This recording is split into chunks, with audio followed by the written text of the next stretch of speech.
Welcome to just be rubies channel. Students, आज हम अपनी कक्षा में करेंगे वाक्य विचार। यानी आज के इस पाठ में हम जानेंगे कि वाक्य के परिभाषा क्या है और वाक्य के कितने अंग हैं। तो आइए सबसे पहले हम जानें कि वाक्य की क्या परिभाषा है। वाक्य की परिभाषा: पदों का व्यवस्थित समूह जिससे वक्ता के कथन का अर्थ पूर्ण रूप से प्रकट होता है, वाक्य कहलाता है। पदों का व्यवस्थित समूह यानी शब्दों का एक ऐसा समूह जो कि एक व्यवस्था से रखा गया हो, जिसमें पहले उद्देश्य आए, कर्म आए और फिर क्रिया से वाक्य का अंत हो जाए। तो ये एक व्यवस्था है। अब इस व्यवस्था के जो समूह है, व्यवस्थित समूह है, इसके साथ साथ एक और शर्त है वाक्य के लिए कि जिससे वक्ता के कथन का अर्थ पूर्ण रूप से प्रकट होता है। अर्थात वक्ता बोलने वाले व्यक्ति की बात को हम समझ पाएँ, उसके अर्थ को स्पष्ट हो जाए उसकी बात से, वह वाक्य कहलाता है। अर्थात यानी दूसरे शब्दों में अगर कहें तो शब्दों के सार्थक मेल से बनने वाली इकाई वाक्य कहलाती है। यानी शब्दों का ऐसा मेल जिसका कोई अर्थ हो, वह इकाई वाक्य कही जाती है। अब वाक्य में विशेष क्या बातें हैं जो कि हमें ध्यान में रखने वाली हैं। पहला है कि वाक्य की रचना शब्दों यानी पदों के मेल से होती है।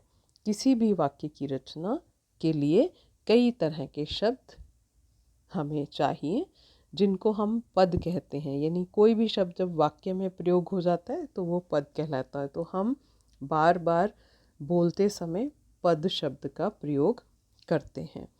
तो इसके अलावा और कौन सी विशेष बातें हैं वाक्य में?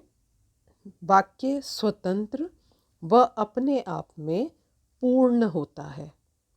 यानी वाक्य अपना अर्थ देता है। वाक्य में भाव, विचार या आशय को, अर्थ को स्पष्ट करने की, प्रकट करने की क्षमता होती है। कभी कभी एक या दो पदों से ही अपनी बात या भाव को प्रकट किया जा सकता है।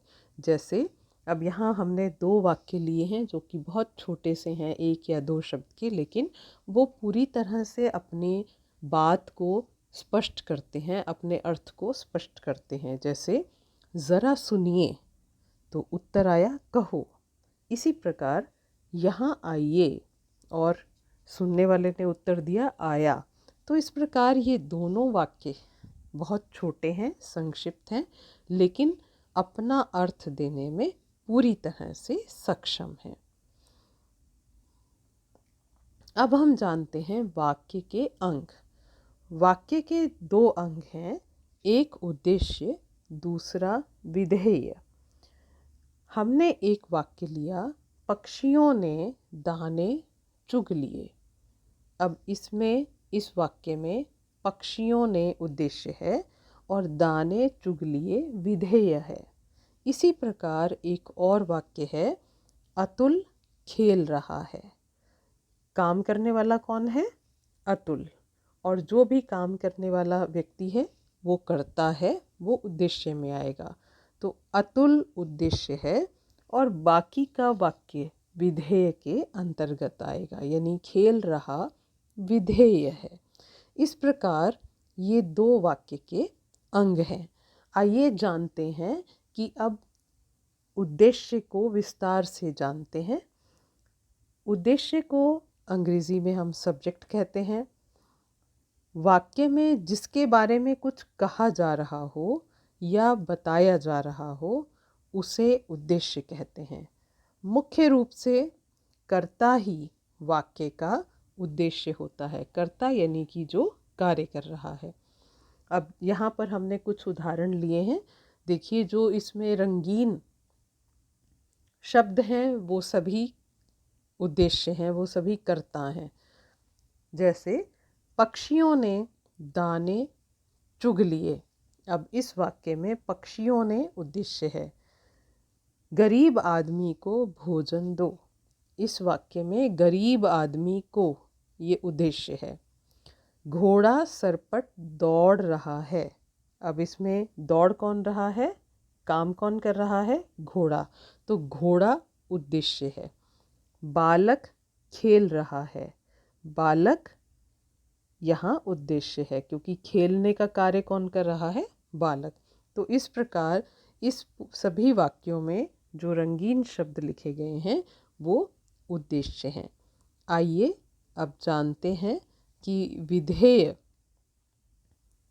किसे कहते हैं, यानी प्रेडिकेट। विधेय यानी प्रेडिकेट। वाक्य में उद्देश्य के बारे में जो कुछ कहा जाता है उसे विधेय कहते हैं। साधारण रूप से क्रिया ही वाक्य का विधेय होता है, यानी वाक्य का जो अंतिम भाग है वो क्रिया का भाग होता है और वही विधेय के अंतर्गत आता है। अब यहाँ भी हमने कुछ उदाहरण लिए, जैसे समाचार पत्र में अनोखी घटना छपी है। अब इसमें अंतिम जो भाग है, अनोखी घटना छपी है, ये विधेय का अंश है। एक नटखट बालक खेल रहा है। अब खेल रहा है इसमें विधेय है। गरीब आदमी को भोजन दो। भोजन दो विधेय है। पक्षियों ने दाने चुग लिए, तो दाने चुग लिए ये अंश विधेय है। इस प्रकार इन सभी वाक्यों में लिखा गया जो रंगीन अंश है वो सारा का सारा विधेय है। तो इस प्रकार आपको ये दोनों अंग समझ में आ गए होंगे। अब यदि आपको कोई वाक्य दिया जाएगा तो आप उन वाक्यों में उद्देश्य और विधेय को अलग अलग कर सकते हैं। तो आशा है कि सभी बच्चों को ये पूरा पाठ अच्छी तरह से समझ आया होगा। धन्यवाद।